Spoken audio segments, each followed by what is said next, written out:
6 বছর ধরে holding tax দিচ্ছে না বসুন্ধরা আবাসিকের কেউ, অথচ ফ্ল্যাট ও ভবন মালিকদের কাছ থেকে প্রতি মাসে ফি আদায় করছে বসুন্ধরা গ্রুপ। 6 বছরে 300 কোটি টাকার বেশি তুলেছে বসুন্ধরা ওয়েলফেয়ার সোসাইটি।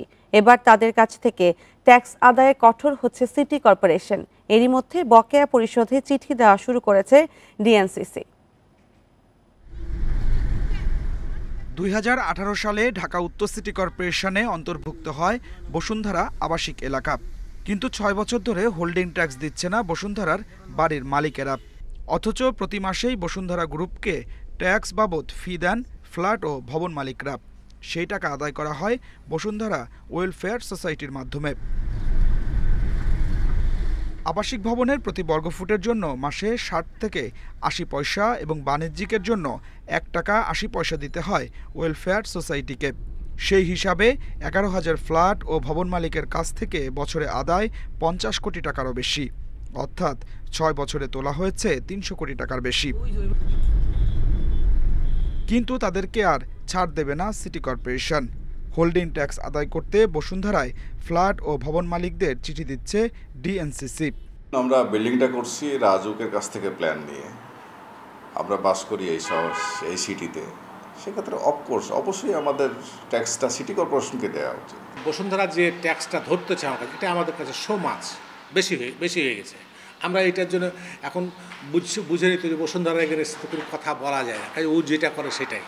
তো যদি সরকার যদি এখানে ইনভলভ হয় তাহলে ওর তো কিছুটা কমবে। কর্পোরেশন জানায় বসুন্ধরা আবাসিকে ট্যাক্স ধার্য হবে 2018 সাল থেকে। মালিকদের পরিশোধ করতে হবে বকেয়া টাকাও। বসুন্ধরা কর্তৃপক্ষের একটা কথা ছিল যে এখনো রাজু ওনাদের কাছে এটা হ্যান্ডওভার করে নাই, বাট আমরা দেখেছি যে ব্লক টু ব্লক হিসাব করলে কতগুলো ব্লক কিন্তু কাজ কমপ্লিট হয়ে গেছে। সুতরাং সেগুলোর ক্ষেত্রে আমরা ট্যাক্স আদায়ের কাজ করতে পারি। আমরা ওই সব ব্লকগুলোতে নোটিশ দিচ্ছি এবং জনগণ যারা বাসিন্দারা তারা সাড়াও দিচ্ছেন। বসুন্ধরা গ্রুপের দাবি, সিটি কর্পোরেশনকে ট্যাক্স না দেওয়ার অনুমতি দিয়েছে রাজুক। আর ওয়েলফেয়ার সোসাইটি বলছে মালিকদের কাছ থেকে যে টাকা নেওয়া হয়েছে তা দিয়ে আবাসিকের উন্নয়নে খরচ করেছে গ্রুপ। এখানে যে কালেকশনগুলো হয় এই কালেকশনগুলো দিয়ে এখানে রাস্তাঘাট, ড্রেন, সৌন্দর্যবর্ধন এই সমস্ত কাজ হচ্ছে। এই কাজগুলো করার ক্ষেত্রে সোসাইটির সঙ্গে বসুন্ধরা কর্তৃপক্ষের একটা সমঝোতা একটা আছে আর কি, সমন্বয় করে কাজ করে আর কি। ভবন মালিকরা বলছেন বাড়ি তৈরির সময় উন্নয়নের নামে টাকা নেয় বসুন্ধরা। ফ্ল্যাট বিক্রি করতে গেলেও টাকা দিতে হয়। এরপরও প্রতি মাসে ফি নিচ্ছে বসুন্ধরা গ্রুপ, কিন্তু সিটি কর্পোরেশন কিছুই পাচ্ছে না। Adilur Rahman, independent news, Dhaka. আগামী বছরের শেষে মেট্রো রেলে মতিঝিল থেকে কমলাপুর পর্যন্ত যাত্রী চলাচল শুরু হবে। এ পর্যন্ত মেট্রো রেলের এই রুটের নির্মাণ কাজ শেষ হয়েছে 45%। কর্তৃপক্ষের আশা কমলাপুর পর্যন্ত ট্রেন চালু হলে দিনে চলাচল করতে পারবে 5 লাখের বেশি যাত্রী। এমন কর্মযজ্ঞ কমলাপুর মেট্রো রেল স্টেশন এলাকায়। পালা বদলে দিনরাত পুরোদমে চলছে নির্মাণ কাজ। মেট্রো রেলে লাইন 6 শুরু উত্তরা থেকে, শেষ হবে কমলাপুরে। এরই মধ্যে পুরোপুরি যাত্রী সেবা চালু রয়েছে মতিঝিল পর্যন্ত। রাজনৈতিক অস্থিরতায় মতিঝিল থেকে কমলাপুরের কাজে কিছুটা সমস্যা হলেও এখন আর নেই। 1.16 কিলোমিটারের এ অংশে 39টি পিলারের মধ্যে নির্মাণ শেষ হয়েছে 30টির। মোট 27টির মধ্যে কাজ শেষ হয়েছে 2টি স্প্যানের। স্টেশনের সকল পিলারের কাজও শেষ। কর্তৃপক্ষ বলছে আগামী বছরের মাঝামাঝিতে পুরো নির্মাণ কাজ শেষ করা যাবে। অনেকটুকু হয়ে গেছে, আর আন্ডারগ্রাউন্ডের কাজ তো প্রায় শেষ। আন্ডারগ্রাউন্ড মানে আমি পাইলিংয়ের কাজ বলছি, প্রায় শেষের দিকে কয়েকটা পাইলিংয়ের কাজ বাকি আছে। মেয়াদ আরও মানে আগামী বছরের 25 ডিসেম্বর পর্যন্ত আছে। তো এর আগে বোধহয় সমাপ্ত হবে আর কি। লাইন 6-এর মতিঝিল টু কমলাপুর এক্সটেনশন। বিশেষজ্ঞরা বলছেন কমলাপুর রেল স্টেশন একই জায়গায় হওয়ায় রাজধানীর বাইরে থেকে এসে মেট্রোর সুবিধা পাওয়া যাবে সহজেই। পুরো লাইনে ট্রেন চলাচল শুরু হলে আশেপাশের অনেক জেলার যাত্রীরাও উপকৃত হবে। যেহেতু দূরপাল্লার কমলাপুর রেল স্টেশন আন্তঃসংযোগ করছে, এদিকে মেট্রো রেল যেয়ে যখন কমলাপুরে যুক্ত হবে তখন ঢাকার ভিতরে ঢোকা এবং ঢাকা থেকে কমলাপুর পর্যন্ত যাওয়ার যে যাতায়াত ব্যবস্থাপনা, সেখানে একটা বড় পরিবর্তন আসবে। তো এবং উন্নত দেশেও কিন্তু আসলে এ ধরনের মাল্টি মডাল হাব যেটা বলা হয় সেটাকে ঘিরেই কিন্তু আসলে নগরকেন্দ্রিক পরিবহন ব্যবস্থা তৈরি হয়। উত্তরা থেকে মতিঝিল অংশে মেট্রো রেলে প্রতিদিন চলাচল করছে 3.5 লাখ যাত্রী। Shahid Ahmed, independent news, Dhaka. 5 আগস্টের আগের ওয়েককে কোনো চির ধরেনি। দেশে কোনো মতপার্থক্য নেই, বিশ্বকে সেটা জানিয়ে দিতে হবে বলে জানান প্রধান উপদেষ্টা ডক্টর মোহাম্মদ ইউনূস। জাতীয় ঐক্যের লক্ষ্যে রাজনৈতিক দলের সঙ্গে সংলাপে এসব কথা বলেন তিনি। পরে আইন উপদেষ্টা জানান বাংলাদেশকে দুর্বল ও নতজানু ভাবার কোনো সুযোগ নেই। এ নিয়ে ঐক্যমত্যে পৌঁছেছে সব রাজনৈতিক দল। জনতা বুক পেতে দিয়েছিল। জাতীয় ঐক্য চায় অন্তর্বর্তী সরকার। সে লক্ষ্যে ছাত্রদের পর রাজনৈতিক দলের সঙ্গে বৈঠক করলেন প্রধান উপদেষ্টা। এই জাতি এই মজবুত অবস্থাতে আমরা এখন বৈঠকে অংশ নেয় বিএনপি, জামাত সহ বেশ কয়েকটি রাজনৈতিক দল। এ সময় প্রধান উপদেষ্টা বলেন, কোনো দুর্বলতা থেকে নয়, দেশের চলমান পরিস্থিতিতে সব রাজনৈতিক দলের ঐক্যমতের জন্যই এই বৈঠক। আমরা নানা মত, নানা পথ থাকবে, এটা যে কোনো জাতির মধ্যে থাকবে, কিন্তু এই বিষয়ে কোনো রকমের মতভেদ আমাদের নাই। যেভাবে আপনারা এই 5 আগস্টের পর থেকে একত্র হয়ে চলেছেন, সেই একতা এখনো ঐক্য, সেই মজবুত ঐক্য রয়ে গেছে এবং থাকবে, সেটা আমরা জনগণকে জানিয়ে দিলাম আজকে। তিনি আরো বলেন, নতুন বাংলাদেশকে দাবিয়ে রাখতে চক্রান্ত করছে একটি মহল। তাদের মিথ্যা প্রমাণে সবাইকে একসঙ্গে কাজ করতে হবে। যে যত ষড়যন্ত্র করুক, যত প্রচার করুক, যত কিছুই করুক, আমাদের থেকে এটা ছিনিয়ে নিতে পারবে না। কারণ আমাদের রক্ত এখনো শুকায় নাই। আমাদের দেয়ালে দেয়ালে যে লেখাগুলো আছে আসা যাওয়ার পথে রোজ পড়েন, সেগুলো মুছে যায় না, এখনো দগদগ করছে এগুলো এখনো, সেটা আমাদের বুকেও দগদগ করছে। কাজে আমরা সেই শক্তিমান জাতি, আমরা লড়াই করব। সংলাপ শেষে আইন উপদেষ্টা জানান, গণঅভ্যুত্থানের মধ্য দিয়ে যে ঐক্য তৈরি হয়েছে তা অটুট রয়েছে। সবাই মিলে ব্যাপক শক্তিশালী বাংলাদেশ।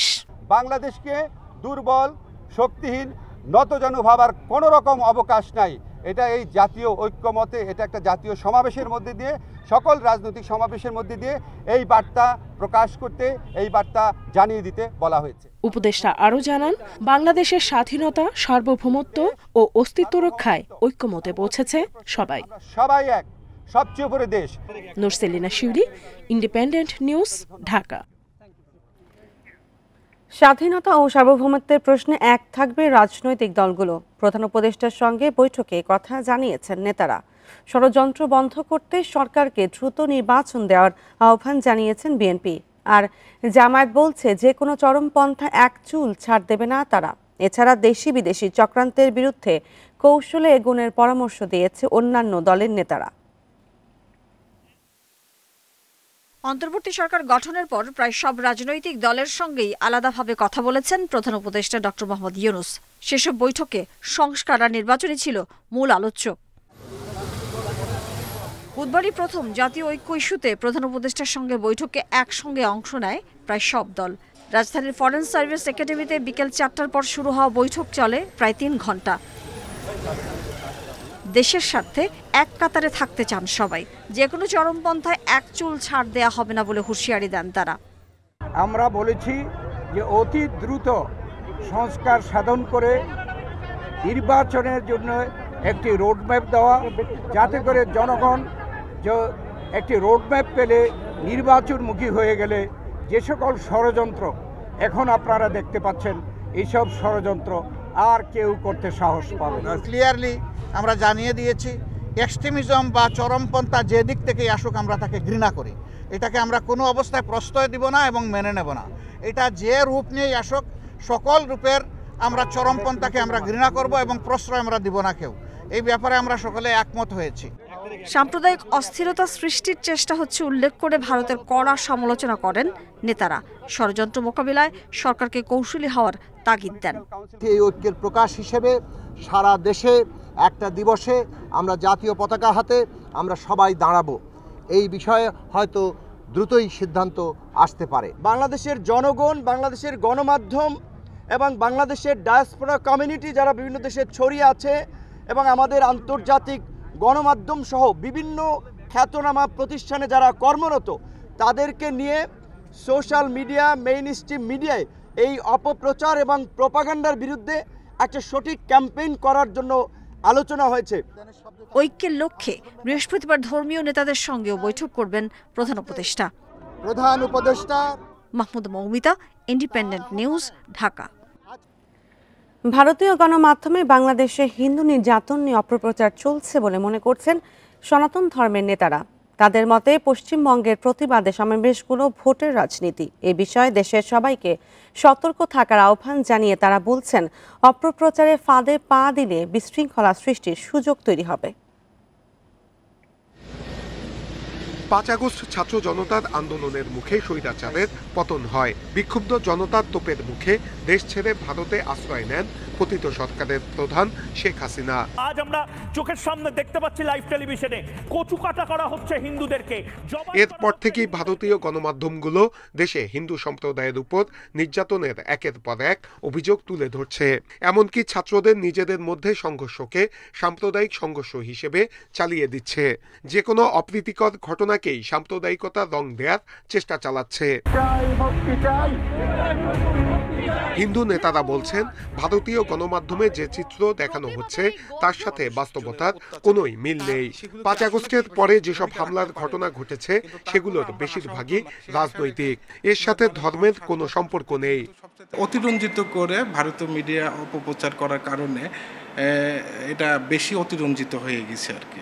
আমি মনে করি ৫ আগস্ট থেকে ২০ আগস্টে একটা অস্থিতিশীল দেশ পার করছিল, যেহেতু তখন প্রশাসন ছিল না। জাতীয় হিন্দু মহাজোট মনে করে, দেশে হিন্দু নির্যাতনের গুজব ছড়িয়ে পশ্চিমবঙ্গে যেভাবে মাঠ গরম করা হচ্ছে তা কেবলই তাদের ভোটের রাজনীতি, আর এতে ইন্ধন দিচ্ছে পতিত সরকারের দোসররা।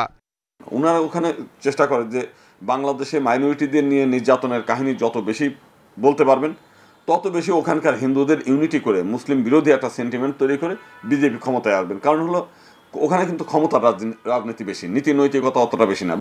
জ্যেষ্ঠ সাংবাদিকরা বলছেন, উপমহাদেশে এক সময়ে ভারতের সাংবাদিকতা নিয়ে গর্ব হতো, সেই জায়গায় সাম্প্রদায়িক রং দিয়ে গুজব ছড়ানো দুঃখজনক। এই ৫ই আগস্টের পরে যা ঘটেছে বা ঘটছে তাকে কেন্দ্র করে ভারতীয় মিডিয়ায় যে অপপ্রচার চলছে তা দুই দেশের সম্পর্কে কিন্তু মারাত্মক প্রভাব ফেলেছে। টানাপোড়েন চলছে, এটা অস্বস্তি কাজ করছে, তিক্ততা আরো বাড়ছে। ভারতের সাংবাদিকদের বাংলাদেশে এসে হিন্দু নির্যাতনের অভিযোগ ও বাস্তব অবস্থা নিয়ে প্রতিবেদন করার আহ্বান জানিয়েছেন দেশের সচেতন মহল। Nure Alam, independent news, Dhaka. বিএনপি সরকার গঠন করে ফেলেছে। কিছু নেতাকর্মীর এমন ধারণায় দলের ভাবমূর্তি ক্ষতিগ্রস্ত হচ্ছে বলে জানিয়েছেন ভারপ্রাপ্ত চেয়ারম্যান তারেক রহমান। তিনি মনে করেন, আগের যে কোনো সময়ের চেয়ে আগামী নির্বাচন দলের জন্য কঠিন হবে। তাই মানুষের মন জয় বিতর্কিত কাজ থেকে বিরত থাকতে নেতাকর্মীদের আহ্বান জানান তারেক রহমান। বিশেষ কোনো উদ্যোগ আছে কিনা? রাষ্ট্রকাঠামো মেরামতের ৩১ দফা ও জনসম্পৃক্তি শীর্ষক এই কর্মশালার আয়োজন করে চট্টগ্রাম বিভাগ বিএনপি। চট্টগ্রাম ইঞ্জিনিয়ারিং ইনস্টিটিউটে কর্মশালায় যোগ দেন বিএনপি এবং এর অঙ্গ ও সহযোগী সংগঠনের নেতারা। এর উদ্বোধন করেন ভারপ্রাপ্ত চেয়ারম্যান তারেক রহমান। আস্থা নষ্ট হয় এমন কোনো কাজ করা থেকে আমরা নিজেদেরকে বিরত রাখব। দিনব্যাপী এই আয়োজনের শেষ পর্যায়ে লন্ডন থেকে ভার্চুয়ালি যুক্ত হন তারেক রহমান। কর্মশালায় অংশ নেওয়া নেতাদের নানা প্রশ্নের জবাব দেন তিনি। এখন তুমি এই ৩১ দফা কিভাবে 18 থেকে 30-এর মধ্যে নিয়ে যাবে, তোমার কি চিন্তা আছে সেটা বলো। সমাপনী বক্তব্যে তারেক রহমান বলেন, বিএনপি দেশ পরিচালনা করতে চায় জনগণের সমর্থন নিয়ে, তাই নিজেদের কাজ দিয়ে মানুষের মন জয়ের কোনো বিকল্প নেই। আমাদের কিছু কিছু সহকর্মীর মনে 5 তারিখের পরে একটি অদ্ভুত নতুন একটি অনুভূতি এসছে। কি মনে হচ্ছে যে আমরা বোধহয় সরকার গঠন করে ফেলেছি। তাদের বিভিন্ন আচরণের জন্য বিভিন্নভাবে বিভিন্ন জায়গায় দল ক্ষতিগ্রস্ত হচ্ছে, দলের ইমেজ ক্ষতিগ্রস্ত হচ্ছে। সেই ভোটের সময় তো আপনি ধানের শীষের পক্ষে ভোট করতে যাবেন, আপনি কোন মুখে তাদের কাছে ভোট চাইবেন? আজকে যদি এমন কোনো বিতর্কিত কথা বা বিতর্কিত কাজ আপনি করে থাকেন, তখন তো সে আপনাকে উল্টা ইনসাল্ট করবে। তারেক রহমান বলেন, অতীতের যে কোনো ভোটের চেয়ে আগামী নির্বাচন অনেক কঠিন হবে। কেউ যদি আমরা ভেবে থাকি যে আমাদের প্রধান রাজনৈতিক প্রতিপক্ষ যাকে আমরা ভাবতাম তারা মাঠে এখন দুর্বল, তারা নেই মাঠে বা মাঠে দুর্বল, এবং তাহলে আমাদের সবকিছু সোজা একদম সসর করে আমরা চলে যাব, আল্লাহর ওয়াস্তে এই কথাটি মন থেকে সরিয়ে দিন। বিএনপি তথা আপনার বিরুদ্ধে, যেহেতু আপনি বিএনপির প্রতিনিধি, আপনার বিরুদ্ধে অনেক ষড়যন্ত্র কাজ করছে, একটু ঠান্ডা মাথায় আল্লাহর ওয়াস্তে এগুলো চিন্তা করুন আপনারা। দেশ গঠনে ৩১ দফা তৃণমূল পর্যন্ত ছড়িয়ে দিতে নেতাকর্মীদের প্রতি আহ্বান জানান বিএনপির ভারপ্রাপ্ত চেয়ারম্যান। মাহমুদ শরীফ, ইন্ডিপেন্ডেন্ট নিউজ। উপজেলার নেতৃবৃন্দ। ভারত বাংলাদেশ বর্তমান পরিস্থিতি চীনের নজরে আছে বলে জানিয়েছেন বিএনপির ভাইস চেয়ারম্যান অবসরপ্রাপ্ত air vice marshal Altaf Hossain Chowdhury. বুধবার রাতে রাজধানীর গুলশানে কথা জানান তিনি। সে সময় বিএনপি চেয়ারপারসন খালেদা জিয়ার সঙ্গে বৈঠক করেন ঢাকায় চীনের রাষ্ট্রদূত ইয়াও ওয়েন। পরে এই বৈঠকে নিয়ে জানান আলতাফ হোসেন চৌধুরী। বিএনপি নেতা আরও জানান, উন্নত চিকিৎসার জন্য খালেদা জিয়া চীনে যেতে চাইলে তাকে স্বাগত জানাবে দেশটি। বৈঠকে দুই দেশের বন্ধুত্বপূর্ণ সম্পর্ক নিয়ে আলোচনা হয়েছে বলেও জানান আলতাফ হোসেন।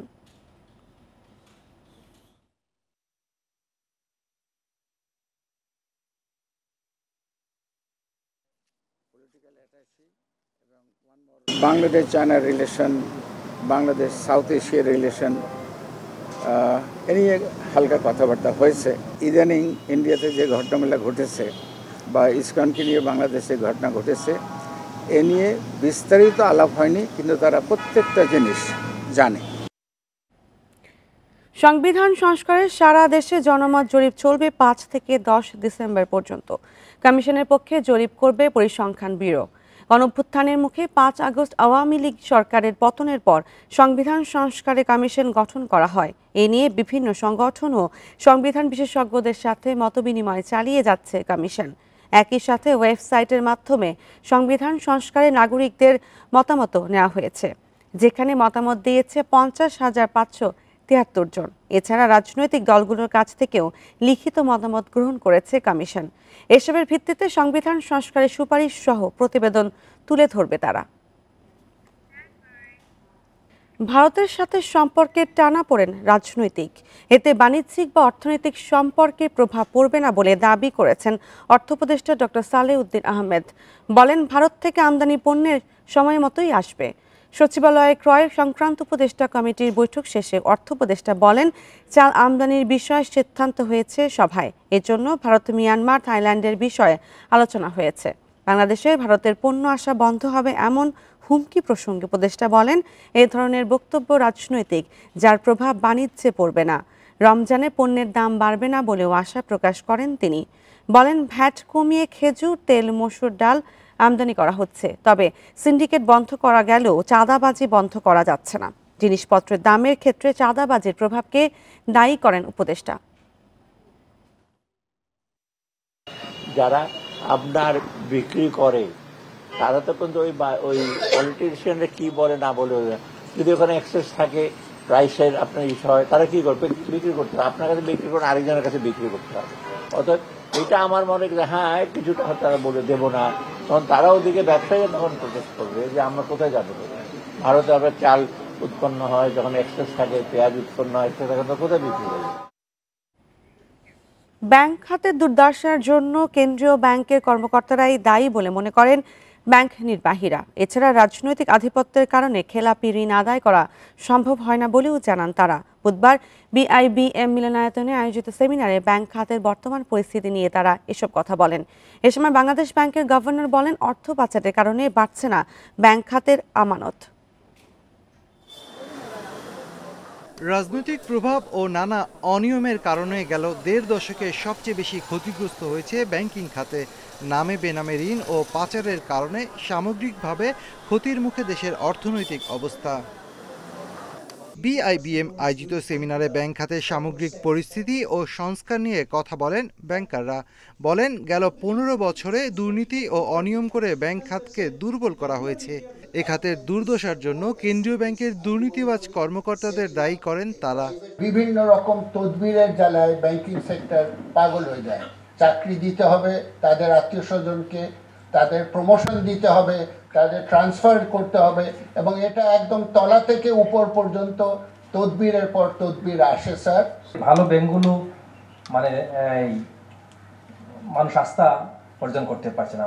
মানুষ টাকা রাখছে এখন বালিশের নিচে। ভালো কাস্টমার যাদের সামর্থ্য আছে তারা ফরেন ব্যাংকগুলোতে টাকা নিয়ে যাচ্ছে, দেশীয় ব্যাংকগুলোতে টাকা রাখতেই যাচ্ছে না। এখান থেকে মুক্তি দরকার। বাংলাদেশ ব্যাংকের গভর্নর বলেন, অর্থ পাচারের জন্য রাজনৈতিক ও সামাজিক পরিবেশ দায়ী। সবাই সঠিকভাবে দায়িত্ব পালন করলে অর্থনৈতিক এই দুরবস্থা হতো না। আমার রিজার্ভ ছিল 48, হয়েছে 24। তাহলে 24 বিলিয়ন গেল কোথায়? 24 বিলিয়ন মানি তো বাইরে চলে গেছে, যেভাবেই যায়। তাহলে দেশের অভ্যন্তরের কাজে আমাকে যদি ডিপোজিট আমি না বাড়াতে পারি, আমার থেকে যদি টাকা বাইরেই চলে যায়, তাহলে কিন্তু কোনোদিনও ব্যাংকিং খাতের প্রবৃদ্ধি হবে না। এ সময় ব্যাংকাররা বলেন, অনিয়ম করে নেয়া ঋণ বৈধভাবে সংগ্রহ করা বড় চ্যালেঞ্জ। ডিজিটালাইজেশন ও সুশাসন প্রতিষ্ঠা ছাড়া ব্যাংকিং খাত ঘুরে দাঁড়ানো কঠিন বলেও জানান ব্যাংক কর্মকর্তারা। Shafil Alam Sujan, independent news, Dhaka. Lakshmipur BRT অফিসে কর্মকর্তাদের অনিয়ম ও দুর্নীতির অভিযোগ উঠেছে। সেই সঙ্গে দালালদের দৌরাত্ম্যের কারণ ভোগান্তিতে সেবাগ্রহীতারা বছরের পর বছর এমন দুর্ভোগ পোহালেও মিলছে না প্রতিকার। দাবি তাদের, অনিয়ম ও দুর্নীতির অভিযোগের বিষয়ে তদন্তের পর ব্যবস্থার আশ্বাস দিয়েছে জেলা প্রশাসক। বিআরটিএ কার্যালয় থেকে যানবাহন ও মোটরসাইকেল নিবন্ধন, রুট পারমিট ও ড্রাইভিং লাইসেন্সের সেবা নেন গ্রাহকরা। গত 2 বছরে লক্ষ্মীপুরে প্রায় 2700 মোটরযানের নিবন্ধন দেওয়া হয়েছে, আর ড্রাইভিং লাইসেন্স দেওয়া হয় প্রায় 3000। সেই সঙ্গে মালিকানা হস্তান্তর হয়েছে 500-র বেশি যানবাহনের। সেবাগ্রহীতারা বলছেন, লাইসেন্সের জন্য 7 থেকে 10,000 আর মোটরসাইকেল নিবন্ধনের জন্য 5 থেকে 7,000 অতিরিক্ত টাকা আদায় করা হয়। যদি আমরা লাইসেন্সটা বানাইতে যাই বিটিসিতে, তখন ওইখানে আমরা অনেক হয়রানি হতে, যেমন ব্যাংকে টাকা দেওয়া লাগে, তাদের কর্মকর্তাদেরকে টাকা দেওয়া লাগে। ড্রাইভিং লাইসেন্স ঘুরে করে এবং গাড়ির পারমিট লাগে, গাড়ির পারমিটগুলো ঘুরে করে, এইভাবে হয়রানি করতেছে মানুষের। যদি বাইবাতেও একটু খারাপ হয়, সমস্যা না থাকে, ওটা ম্যানেজ করার মতো লোক থাকে। ভুক্তভোগীদের অভিযোগ, সহকারী পরিচালক মোহাম্মদ কামরুজ্জামান যোগ দেওয়ার পর থেকে বেড়েছে সিন্ডিকেটের দৌরাত্ম্য। তবে ভোগান্তির কথা অস্বীকার করেছে অভিযুক্ত কামরুজ্জামান, আর অভিযোগ তদন্ত করে দেখার আশ্বাস জেলা প্রশাসকের। এই ধরনের অভিযোগ আসলে এর কোনো ভিত্তি নাই এবং সঠিক নাই। নিজে যদি বাসায় কম্পিউটার থাকে, সেখান থেকে লার্নার্স থেকে শুরু করে পরীক্ষায় একদিন আসবে, সে ফিঙ্গারপ্রিন্ট দিবে এবং পরীক্ষা পাস করবে, তারপর ঘরে বসে থেকে সে তার ফি জমা সাপেক্ষে ড্রাইভিং লাইসেন্স পেয়ে যাচ্ছে। আমরা এই অভিযোগগুলো আগে ভালো করে শুনি এবং এটা খতিয়ে দেখব, যদি এটা সত্যি হয় এটা গুরুতর অভিযোগ, এবং এর তদন্ত সাপেক্ষে দায়ী ব্যক্তি এবং প্রতিষ্ঠানের বিরুদ্ধে আমরা প্রয়োজনীয় ব্যবস্থা গ্রহণ করব। লক্ষ্মীপুরে 5 উপজেলায় প্রায় 15,000-এর বেশি সিএনজি চালিত অটোরিকশা রয়েছে। এর মধ্যে অর্ধেকের বেশি অনিবন্ধিত। বাস, ট্রাক ও পিকআপের সংখ্যা 5 শতাধিক। এছাড়া মোটরসাইকেল রয়েছে প্রায় 20,000। Independent news. বরিশালে দীর্ঘদিন ধরে অকেজো বিভাগীয় গবেষণাগারের খাবার পানি পরীক্ষার যন্ত্রপাতি, এতে বন্ধ আছে পানির ব্যাকটেরিয়া পরীক্ষা। ফলে দেখা দিচ্ছে পানিবাহিত নানা রোগ, হুমকিতে জনস্বাস্থ্য। শিগগিরই অবস্থার পরিবর্তনের কোনো আভাসও দিতে পারছে না বিসিসির স্বাস্থ্য বিভাগ। প্রায় 3 বছর বরিশাল পরিবেশ অধিদপ্তরের পানি পরীক্ষার সবকটি যন্ত্র অচল হয়ে আছে। পরীক্ষা করা যাচ্ছে না খাবার পানির জীবাণু। নগরবাসীর অভিযোগ, গত 1 দশকেও বাসাবাড়ি থেকে পানির নমুনা সংগ্রহ করা হয়নি। এতে নানা রোগে আক্রান্ত হন তারা। এজন্য পরিবেশ অধিদপ্তরকে দায়ী করছেন স্থানীয়রা। নিয়ম আছে যে প্রতি সপ্তাহে স্যাম্পল কালেকশন করে এর একটা রিপোর্ট দেওয়া উচিত, কিন্তু আমি 2, 4, 10 বছরেও আমি এই জিনিসটা দেখছি না। তারা এসে দেখতো কীরকম পানি আছে, পরীক্ষা নিরীক্ষা করতো, কিন্তু আমরা তখন দেখতে পাচ্ছি না। আমরা তো দেখি যে পানি পরিষ্কার আছে। মাঝে মাঝে পেট ব্যথা করে, মাঝে মাঝে বমি হয় পানি খাইয়া। আগে প্রতি সপ্তাহে হোটেল, রেস্তোরাঁ, নলকূপ, পুকুর থেকে পানির নমুনা সংগ্রহ করে গুণগত মান পরীক্ষা করা হতো। বর্তমানে পরীক্ষা না করায় বাড়ছে পানিবাহিত রোগ। পরিশুদ্ধের কার্যক্রমটি এটা যত দ্রুত সম্ভব সম্পন্ন করব।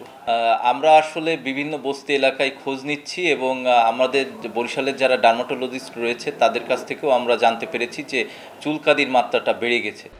নতুন যন্ত্রপাতি এলে আবার পানির নমুনা পরীক্ষা করা হবে জানিয়েছে পরিবেশ অধিদপ্তর। বেস্ট প্রজেক্ট, সেই প্রজেক্ট থেকে আমরা যন্ত্রপাতি স্থাপনের বিষয়ে জানিয়েছি এবং ওনারা এই রিকোয়ারমেন্টটা মেজারমেন্ট করেছেন। অচিরেই হয়তো আমাদের যন্ত্রপাতিগুলি স্থাপিত হলে আমরা স্যালানিটি সহ বরিশাল বিভাগের বিভিন্ন পয়েন্টের থেকে পানি পরিবেক্ষণ আবার চালু করতে পারব। বরিশাল মহানগরীতে প্রায় 4.5 লাখ মানুষের বসবাস, আর ছোট বড় 3000 হোটেল, রেস্তোরাঁ ও খাবার দোকান রয়েছে। Independent news. অনুপ্রেরণাদায়ী এবং প্রভাবশালী 100 নারীর তালিকা প্রকাশ করেছে ব্রিটিশ সংবাদ মাধ্যম বিবিসি। সেই তালিকায় এবার জায়গা পেয়েছেন কুড়িগ্রামের রিক্তা আক্তার বানু। নিজের চেষ্টায় বিশেষ চাহিদা সম্পন্ন শিশুদের জন্য স্কুল প্রতিষ্ঠা করে প্রশংসিত হয়েছেন তিনি। অনন্য এই কাজের স্বীকৃতি পেয়ে খুশি রিক্তা ও তার স্কুলের শিক্ষকরা। জলবায়ু কর্মী, সংস্কৃতি ও শিক্ষা, বিনোদন ও ক্রীড়া, রাজনীতি ও অ্যাডভোকেসি, বিজ্ঞান, স্বাস্থ্য ও প্রযুক্তি, এই 5 ক্যাটাগরিতে 100 নারীর তালিকা তৈরি করেছে বিবিসি। বিশ্বের বিভিন্ন প্রান্তে যারা কঠিন পরিস্থিতি ও প্রতিবন্ধকতা থাকা সত্ত্বেও সমাজে বড় পরিবর্তন এনেছেন। কুড়িগ্রামের চিলমারির প্রত্যন্ত গ্রামের রিক্তা আক্তার বানু। চিলমারি উপজেলা স্বাস্থ্য কমপ্লেক্সের জ্যেষ্ঠ নার্স তিনি। নিজের প্রতিবন্ধী মেয়েকে 2007 সালে স্থানীয় স্কুলে ভর্তি করেন, কিন্তু 3 বছরে 3 বার শিশুটিকে প্রতিবন্ধী হিসেবে বের করে দেয় স্কুল কর্তৃপক্ষ। পরে সরকারি প্রাথমিক স্কুলে ভর্তি করলেও শিক্ষকরা তাকে পড়াতে চাননি। মেয়ে প্রতিবন্ধী, তাকে জেনারেল স্কুলে দিয়েছিলাম, সেখানে আমার মেয়ের ঠাঁই হয়নি। আমি বিভিন্ন দ্বিধাদ্বন্দ্বে পড়ে গেছিলাম, যার কারণে 2009 সালে প্রতিবন্ধী স্কুলটা স্থাপন করার সিদ্ধান্ত নেই। এই যন্ত্রণা থেকে নিজের জমি বিক্রি করে 2009 সালে গড়ে তোলেন বুদ্ধি প্রতিবন্ধী বিদ্যালয়। এখন সেখানে শিক্ষার্থী প্রায় 300। একটি উদ্যোগের মাধ্যমে সমাজের ধারণা বদলে দিয়েছেন রিক্তা, যা অন্যদেরও অনুপ্রাণিত করছে। বুদ্ধি প্রতিবন্ধী বিদ্যালয়ে বিভিন্ন ধরনের পাঠদান করে থাকি, তার মধ্যে পার্সোনাল হাইজিন, তারপরে স্বাস্থ্য সেবা এবং খেলাধুলা, বিভিন্ন ধরনের তথ্য। প্রাথমিকভাবে স্কুলটি অটিস্টিক এবং শেখার প্রতিবন্ধকতা থাকা শিশুদের জন্য নির্মিত হলেও এখন বুদ্ধিমত্তা ও শারীরিক প্রতিবন্ধিতা থাকা শিশুদের জন্য শিক্ষা দেওয়া হয়। স্কুলটি এলাকায় অভিভাবকদের ভরসার প্রতীক। দামি এত মূল্যবান একজন মানুষ আমরা কাছ থেকে ওনাকে বুঝতে পারিনি। ওনার দীর্ঘায়ু কামনা করি। উপজেলা নির্বাহী কর্মকর্তা জানিয়েছেন, বিবিসির অনুপ্রেরণাদায়ী এবং প্রভাবশালী 100 নারীর তালিকায় রিক্তা বানুর নাম শুধু চিলমারির নয়, সারা দেশের জন্য গর্বের। তাদের যে আনন্দের অনুভূতি এটি যেভাবে ব্যক্ত করছে, এটি বাংলাদেশের জন্য যেরকম গর্বের বিষয়, একই সাথে আমাদের চিলমারি উপজেলার জন্য সেটি অত্যন্ত আনন্দ। রিক্তা বানুর স্বপ্ন তার প্রতিষ্ঠিত স্কুলটি হবে আবাসিক। দূর দূরান্তের শিশুরা গিয়ে শিক্ষা ও প্রশিক্ষণ নিয়ে মিশে যাবে সমাজের মূলধারায়। Independent news. আর এই ছিল এখনকার সংবাদে। ইন্ডিপেন্ডেন্ট টেলিভিশনের সব খবর বিস্তারিত জানতে চোখ রাখুন ফেসবুক, ইউটিউব ও এক্সে। ধন্যবাদ সবাইকে।